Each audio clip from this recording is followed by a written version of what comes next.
So, March 2020, quite an eventful month to say the least. Some stuff went down and a lot of people had to stay indoors for the last part of the month for understandable reasons.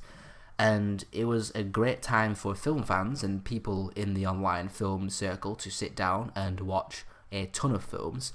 And the ironic thing is, I kind of slacked this month when it came to watching films. I still watched a fair few, and there's still quite a few that I'm going to be talking about in this video, but I just didn't watch as many films this month as I usually would. I did spend a couple of days this month playing some video games, which is why this is a what I watched and played video, unlike February's video, because a new game came out, or at least a part of a new game came out, so I want to talk about that. And I played through one single player game for the last couple of days of March, so I'm going to be talking about that very briefly. So let's get right into it. So these are the films that I watched and the two video games that I played in March 2020. Starting off on the 1st of March, I watched Maniac, the 2012 film starring Elijah Wood as a serial killer who kills women, cuts off their scalps with their hair still attached, and places it on top of mannequins back at his mannequin store. Very weird, very creepy dude, and Elijah Wood was probably the best part of this film. He was a very effective, unsettling guy. I've not seen him in a lot of films outside of Lord of the Rings, so it was refreshing to see him in a non-Lord of the Rings film, but also be really good in a non-Lord of the Rings film. As for the film itself, it does its job fairly well at unsettling you and getting under your skin. I just wasn't really a fan of the POV style of filming it. It's filmed from the perspective of Elijah Wood's character, and it had the same problems that the film Anon had with me, the Clive Owen film that came out in 2017, I believe, where the POV perspective is too stiff and unlifelike to really look like somebody's first person perspective.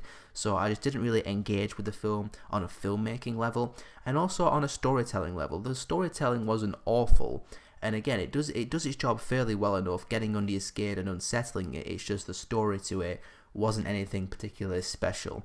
But again, the film does its job fairly well. It creeped me out, it unsettled me, the kills were pretty brutal, well done practical blood and death effects, by the way, really, really well done. So overall, I'll give Maniac a 3 out of 5. On the 2nd of March, I spent the entire day binge watching the 12th season of Doctor Who.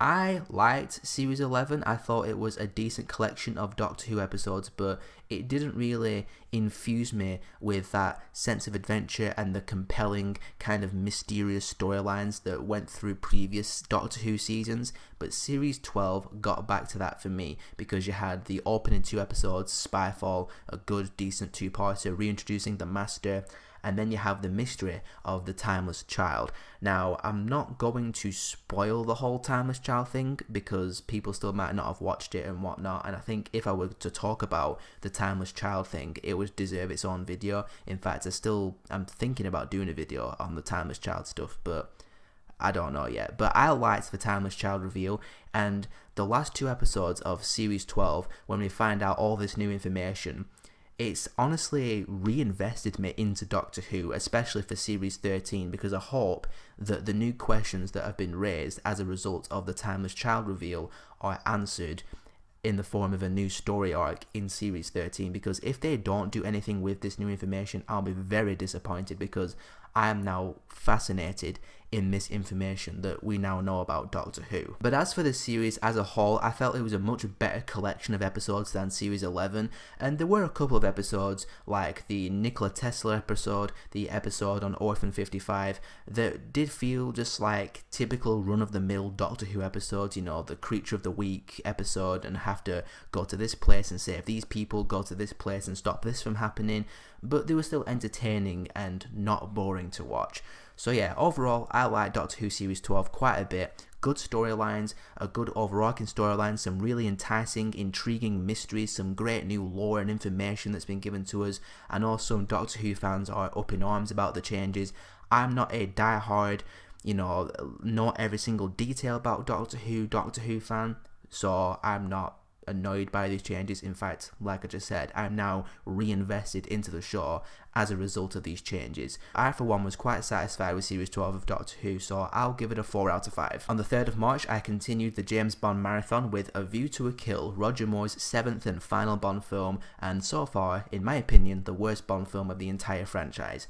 And I've heard a lot of people complain about this film's over campiness, and that is definitely one of the big red flags of the film, one of the big problems of the film, where the puns and the jokes and just the overall tone of the film just gets to be too ridiculous to bear. But also, the big thing that really just irritated me about this film, or the big reason why I disliked this film on top of the campiness, is that it was just boring. I found it to be a really dull James Bond adventure. And if that wasn't bad enough, you have a 57-year-old Roger Moore seducing women who are like half his age, maybe even less, and it just came across as more weird and creepy compared to his previous films. So yeah, A View to a Kill overall was just a really strange, bizarre, boring James Bond outing for me. Again, I think it's the worst one of the franchise so far. And it's also the last Bond film I'm going to watch for a while, because they've just delayed the release date of No Time to Die. So that's knackered up the whole James Bond marathon for me. So this is going to be the last Bond film I'm going to be talking about for a while. And what a way to pause the Bond marathon on the worst one so far. I take a bit of a breather, let the taste of this film get washed out of my mouth, and get back into hopefully some more good Bond films. But as for now, I'm going to give A View to a Kill a 2 out of 5. Also on the 3rd of March, I watched Tallulah, this Netflix film starring Ellen Page, where she plays this drifter living in a van who takes this baby away from a neglectful mother, and she starts taking care of this baby. She lies to Alison Janney's character, who's her boyfriend's mother, who the boyfriend left her, and they're like taking care of this baby whilst the neglectful mother's trying to find the baby through the police. And I get what this film was trying to do with the whole moral dilemma, you know, would you take the baby, would you leave it with the neglectful mother? I get it, but for me this film just didn't work, because the characters, most of the characters it centers on, are not very likable people. Obviously you have the neglectful mother, who's just a really terrible mother who doesn't care about the kid, who's trying to find the kid, be like, I don't really care about you finding the kid because you're a terrible mother. And then you have Ellen Page's character, who is the main character of the film, but there's a number of times where she's stealing money, she's stealing credit cards, she's trying to leave and ditch the kid on Alison Janney's character, and I'm just like, who am I supposed to care for? And I just couldn't emotionally connect to the film or the characters.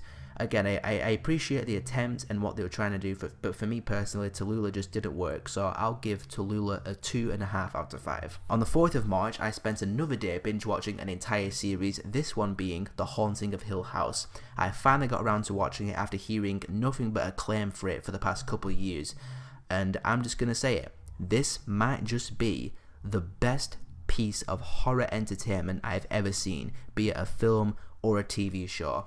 This is the kind of horror that I love, where the horror elements are used as a means to tell an emotional and compelling story with characters that you really care about. I attach to pretty much every member of the Crane family in this series, and the horror elements, again, it's just the way it explores trauma and how they cut between the past when they were kids and the present when they were adults, and dealing with everything that went on back in the past.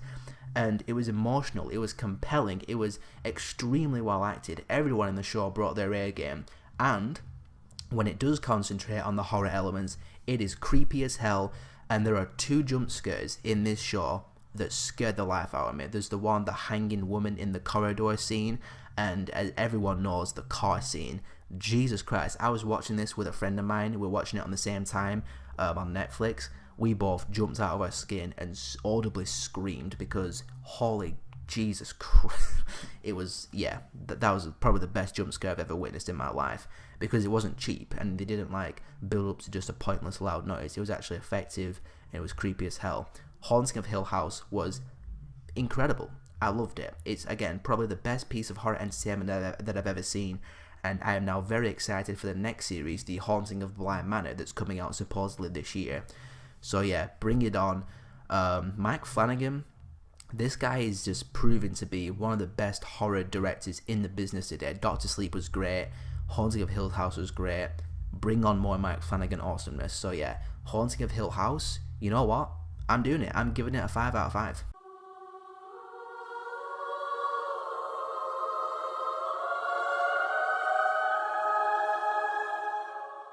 On the 5th of March, I watched Creep, the found footage film starring Mark Duplass, however you pronounce his name. You know the film, him being the creepy guy hiring the videographer to film him doing weird stuff.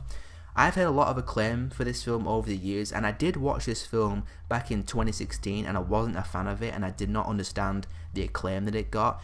And on the rewatch, I will say it was slightly better than I remember it being. There were a couple of scenes that were well done in terms of unsettledness, is that even a word? Anyway, and creepiness, like the actual guy is an effective creep. It's just the film didn't really do tons for me in sense of like, yeah, it was unsettling and creepy, but not like massively so, if that makes sense.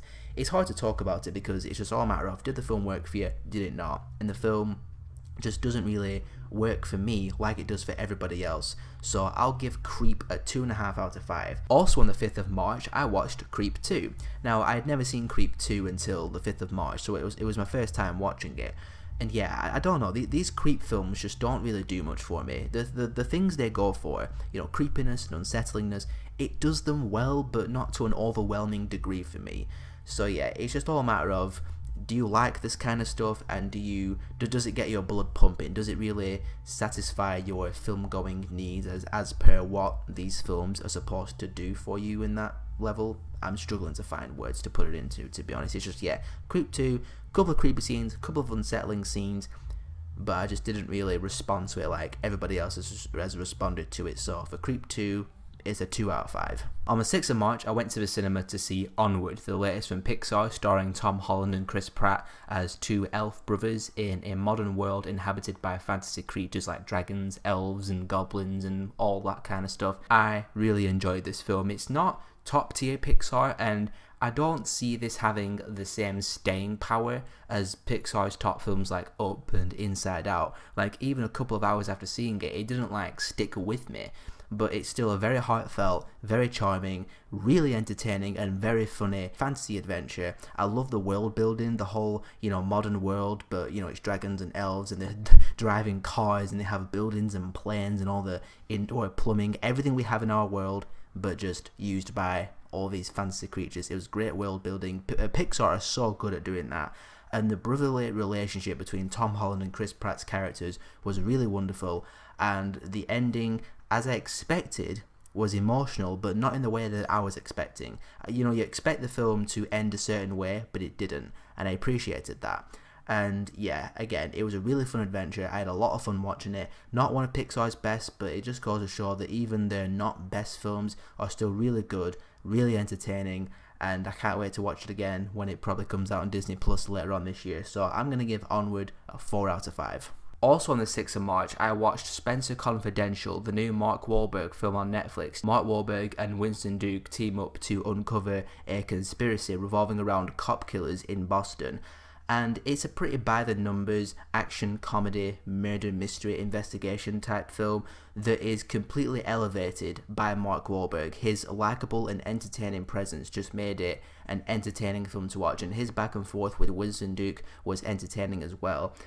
And yeah, there's not much to say about it. If any of that stuff appeals to you, action, comedy, murder, mystery, Mark Wahlberg, good chemistry between him and some other guy, this guy being Winston Duke, some fun action scenes. There's one action scene actually where Winston Duke fights a bunch of guys in a kitchen, he throws a guy through a wall. That was pretty cool.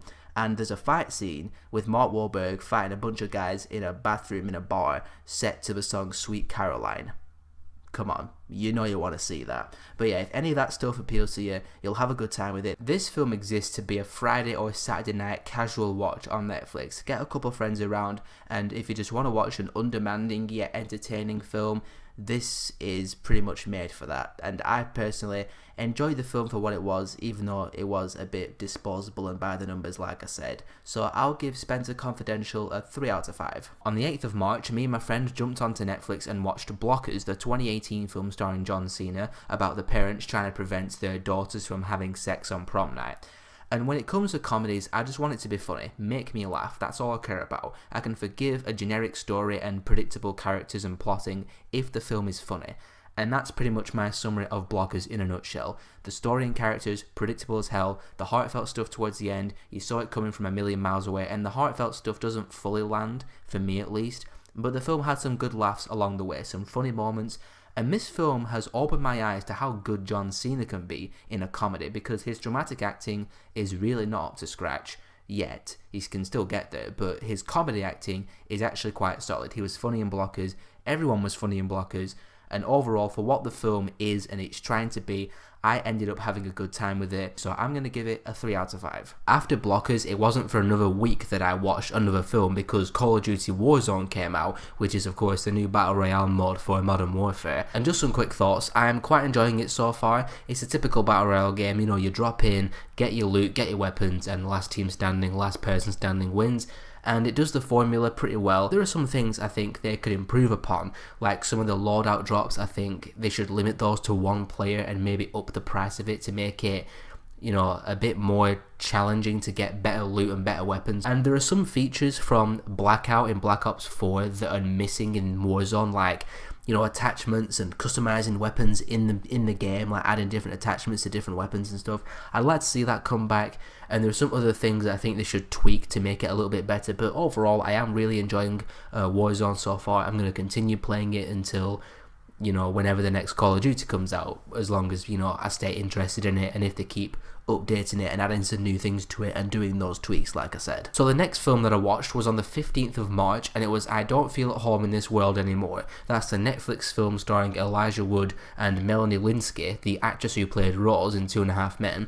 Her house gets robbed, and she and Elijah Wood try to track down the people who did it to get revenge or whatever. And I understand what this film's trying to do. It's trying to be some kind of offbeat, kind of dark comedy that's trying to look at, you know, bad people and society and whatnot, basically what the Joker tried to do. But unlike the Joker, it doesn't touch upon those kind of themes to make a compelling story with characters that you care about, because even though there were parts of this film that were kind of entertaining, like anytime it got bloody and brutal, it was entertaining, even though it did kind of create some tonal inconsistencies for me. Like, it went from being kind of serious to all of a sudden offbeat, trying to be funny in a dark way, and it just didn't really mix very well for me. But yeah, overall I found this film kind of boring. The only thing that kept it remotely watchable were those bloody moments, and also Elijah Wood, him being the incompetent kind of buffoon with the nunchucks and those Japanese stars that he keeps trying to throw at people. He was entertaining. He made the film. Pretty much, yeah, Elijah Wood made the film. But overall, I just wasn't really a fan of it. It just didn't really land with me. It didn't hit the mark for me. That's what I'm trying to say. What it was trying to go for, I understood and I appreciated the attempt, I guess, but it just didn't really work for me. Didn't hit the mark for me. So I'm going to give I Don't Feel at Home in This World Anymore a 2 out of 5. On the 21st of March, I watched Northern Soul, a British film from 2014 set in 1970s Lancashire, England. And it follows these two guys who bond over their love of Northern Soul music. Overall, the film was pretty good. It appealed to me especially because the film is set in Lancashire, so it's in my neck of the woods where I'm from. So hearing like my dialect and Northern kind of accent in like a full-length proper film was strange at first, but I really got used to it and I liked it. I don't know, there's something about the northern accent that just makes things kind of funnier. And there's some funny lines in the film when like people are arguing and just expressing themselves in that really northern kind of way. I dug that stuff. I also really enjoyed the soundtrack. All the soul music was really fun. The recreation of the 1970s was quite good with the cars and the costumes and clothes and whatnot. I wasn't so keen on the story though, I'll say that. Where the story ends up going, you know, these guys are trying to follow their dream of going to America to discover more soul music. So they're becoming DJs, trying to raise some money, they got like little jobs going. And they end up going down the route of drugs and coppers who are chasing them, trying to find out where the drugs are coming from. And I just wasn't a fan of the overall storyline direction. It wasn't as uplifting and as entertaining as I was hoping it would be. And I'm not saying the film had to be what I was thinking and hoping it would be for it to be a good film. I just wasn't really keen on the direction of the story and I found it overall kind of underwhelming. But like I said, the music, the setting and the recreation of the setting, it kept it entertaining and I was never once bored with it. I just wish I was more connected to it because I was expecting this to be like another Sing Street or another Blinded by the Light, you know, like British set films where people are following their dreams by listening to music and really discovering their creative spark. It's not as good as those two films, but it's still entertaining enough and I'd recommend watching it if you have UK Netflix, so I'll give the film a 3.5 out of 5. On March 22nd, I watched Begin Again, the film from the director of Sing Street, whose name I can't remember, I apologise. But it's the one starring Mark Ruffalo and Keira Knightley, Mark Ruffalo being the disgrace, down on his luck music producer, Keira Knightley being the up-and-coming singer. And I was really looking forward to watching this. I've wanted to watch it for a while, ever since seeing Sing Street, because it's the same director. And this film's not as good as Sing Street, but it pretty much gave me what I wanted, which is a heartfelt, affecting, feel-good, warm time overall. Just seeing Keira Knightley get better and better at being a musician, seeing her team up with Mark Ruffalo and just make this album, like singing in the streets and stuff. A great idea for an album, by the way. That was really good to see, seeing that friendship grow, but that kind of like the professional friendship. I'm glad that they didn't make it a romance thing, because that was my big fear throughout the films, like, oh, it's going to make it some kind of romance thing. Really glad they didn't do that. Mark Ruffalo was as great as always. Keira Knightley, she was good in the film, even though there are still some aspects to her acting that still annoy me. Like, her facial acting is what irritates me about Keira Knightley. Just her expressions come across as really unnatural and just annoying. Sounds petty, but it's just how I feel when I watch Keira Knightley on screen. But again, she was still good in the film, and if she actually did her own singing, she's a really good singer as well. And obviously, of course, the best part for last, the soundtrack was awesome. And I've added a number of the songs from the soundtrack to my movie playlist of, you know, songs and soundtracks and scores from films, and I shall be listening to those at some point in the future. Not as much as the Sing Street soundtrack, but I'm still going to be listening to them nonetheless because they're still really good. Overall, I'll give Begin Again a 4 out of 5. On March 23rd, I watched Thoroughbreds, the film with Anya Taylor-Joy, Olivia Cooke and Anton Yelchin in one of his final films.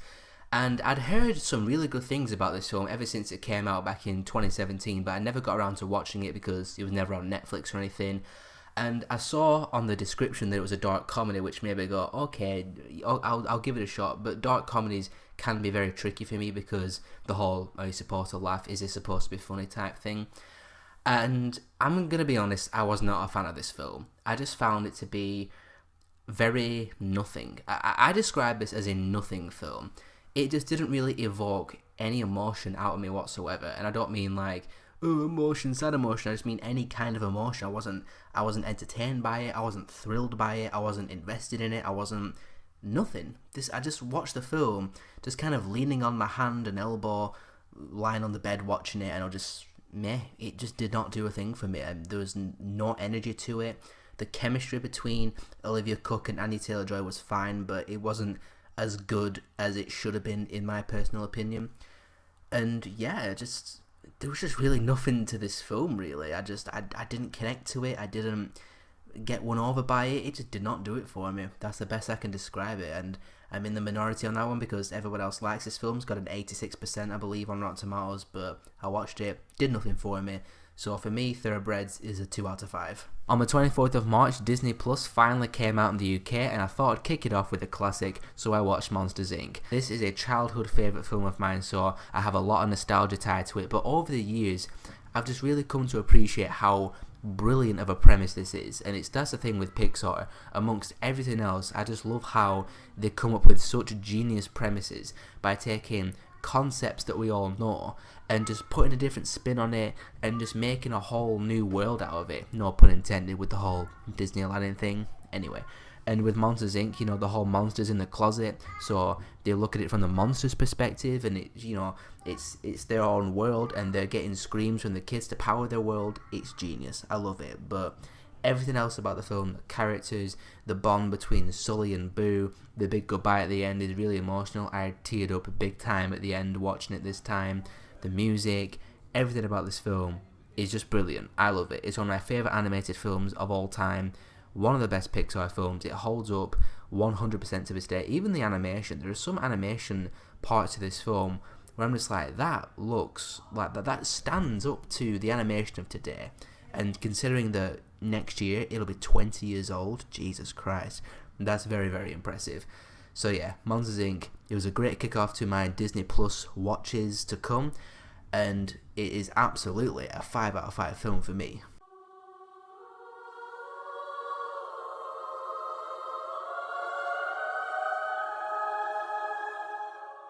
So Monsters Inc. was the last film that I sat down and watched in the month of March, so I spent the next few days of the month playing through an old favourite of mine, LA Noire. I bought the game on deal on PlayStation Store a few months ago, and last week I remember there was a fake leak that went around about LA Noire 2, and also in the midst of all this GTA speculation and false leaks, I've been getting kind of on this Rockstar Games high right now. I just really want to play a whole bunch of Rockstar Games and talk about Rockstar Games, hence why my last two videos were Rockstar Games related. So I just decided to finally do another playthrough of LA Noire for the first time in like 2.5 years. I loved this game back in 2011 when it first came out on the Xbox 360 and you had the 3 separate discs to play it on. That was kind of annoying. And I still love the game now. It's a really riveting detective story. And you know how you have, when some games, you say, oh, that's like a playable film. LA Noire is like a playable series. And it really builds and builds like a great series would do. It feels episodic for a lot of it. You know, you're going from case to case to case. Some cases do relate to other cases. And by the end, you know, all the mysteries and all the questions start piling up. And you get to the conclusion, you get some answers. And again, like any great series, it's really satisfying development of narrative and characters. The only difference being that you're in the driver's seat, controlling what's going on. You're looking for evidence at the crime scenes, you're interrogating the suspects, and you're wrapping up cases and solving crimes.